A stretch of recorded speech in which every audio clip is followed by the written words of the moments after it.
নমস্কার, বেঙ্গলিয়ানায় আজকের recipe broccoli. এই ব্রোকলি দিয়ে আজকের রেসিপিটা তৈরি করব। খুব সুন্দর হয় খেতে। চলুন দেখে নিই। ব্রোকলিগুলো কেটে নিয়েছি। এখানে কড়ায় তেল দিয়ে তেলটা গরম হয়ে গেছে। ব্রোকলিগুলো ভেজে নেব। ব্রোকলি কিন্তু আগে থেকে সেদ্ধ করে না, তাহলে ব্রোকলিটা একদমই নরম হয়ে যায়, গলে যেতে পারে। তো ব্রোকলিগুলো দিয়ে দিলাম। এবার একটু অল্প লবণ দিয়ে ভেজে নেব। ব্রোকলি ভাজার সময় কিন্তু 50% সেদ্ধ হয়ে যায়, আর দেখবেন মজেও যায়। তো এবার একটা ঢাকনা দিয়ে ঢেকে দেব, তাহলে তাড়াতাড়ি ভাজাটা হয়ে যাবে আর সেদ্ধটাও হয়ে যাবে। দেখুন কতটা পুরো মজে গেছে ব্রোকলিগুলো, একদম মজে অনেকটাই কমে গেছে। তো ভাজা হোক, এদিকে আমি একটা মশলার পেস্ট তৈরি করে নিই। মশলা বলতে এখানে দিচ্ছি টমেটো, আদা, কাঁচা আর পাকা লঙ্কা, সমস্ত সবগুলো জিনিস আমি দিয়ে দিচ্ছি। আর দিয়ে দেবো কিছুটা পেঁয়াজ, কিছুটা বলতে এখানে একটা ছোট পেঁয়াজ দিয়ে দিলাম। এবার একটা পেস্ট তৈরি করে নেব। এদিকে ব্রোকলিগুলো ভাজা হয়ে গেছে, এবার তুলে নেব। ব্রোকলির গন্ধটা কিন্তু খুব সুন্দর আর খেতে তো দারুণ। আর এদিকে ব্রোকলি ভাজা হয়ে যাওয়ার পর কড়াইয়ে আবারও তেল দিয়ে তেল গরম করে আলুগুলো ভেজে নেব। আলুগুলোর মধ্যে দিয়ে দেবো একটু লবণ আর হলুদ দিয়ে ভেজে নেব। এবার একটা ঢাকনা দিয়ে ঢেকে দেব। আলুটা সেদ্ধ হতে দেখে নিই। এদিকে পেস্টটাও তৈরি হয়ে গেছে। আলুর ঢাকনাটা তুলে দিয়ে আবারও নেড়ে চেড়ে দেব। আলুটা বেশ ভালো করে ভেজে নিতে হবে।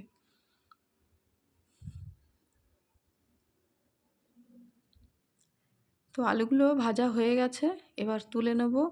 এই আলু ভাজার তেলেই আমি দিয়ে দেবো ফোড়ন। ফোড়নে দিচ্ছি তেজপাতা, গোটা গরম মশলা আর একটা শুকনো লঙ্কা।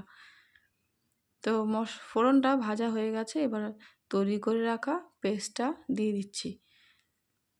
পেঁয়াজ, টমেটো, আদা, লঙ্কা পুরো পেস্টটাই দিয়ে দিচ্ছি। একটু জল দিয়ে দিলাম।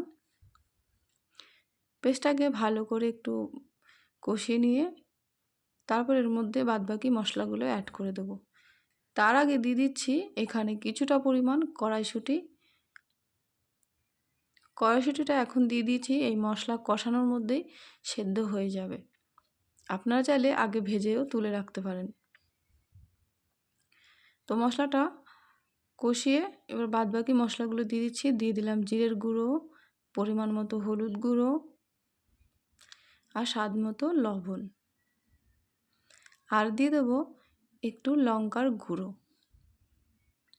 লাল লঙ্কার গুঁড়ো। তো ভালো করে মশলাটাকে কষিয়ে নেব।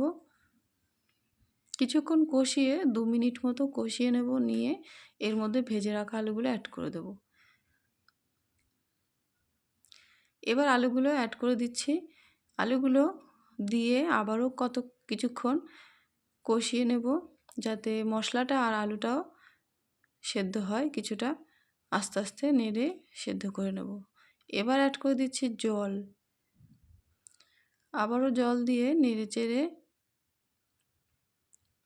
মশলাটাকে কষিয়ে নেব।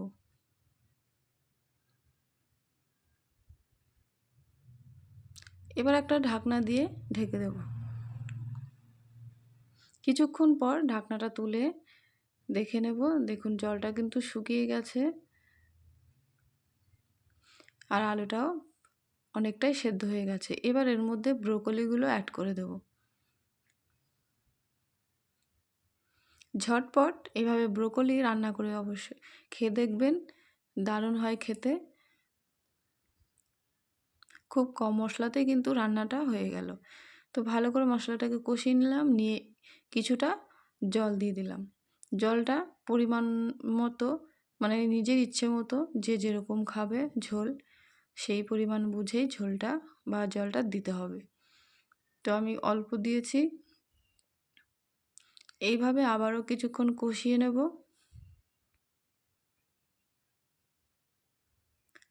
আর দিয়ে দেবো একটু চিনি।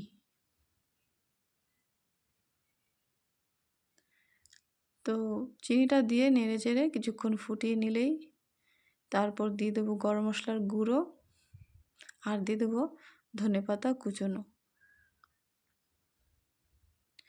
আবারও নেড়েচেড়ে গরম মশলা আর ধনেপাতাটাকে মিশিয়ে দেবো। এই ব্রোকলির তরকারি বা রেসিপি লুচি, রুটি, পরোটা সব কিছুর সাথে কিন্তু খাওয়া যায়। আর সবার শেষে দিয়ে দিলাম একটুখানি বাটার। এখানে আমি বাটার দিয়েছি, আপনারা চাইলে ঘি অ্যাড করতে পারেন, এটা অপশনাল, আপনার ইচ্ছে মতো। তো আমি বাটার দিয়েছি। তো ব্রোকলি রেসিপি রেডি। কেমন হলো অবশ্যই জানাবেন। ভালো লাগলে একটা লাইক করবেন। সবাই ভালো থাকবেন, সুস্থ থাকবেন। ভিডিওটা এখানেই শেষ করছি।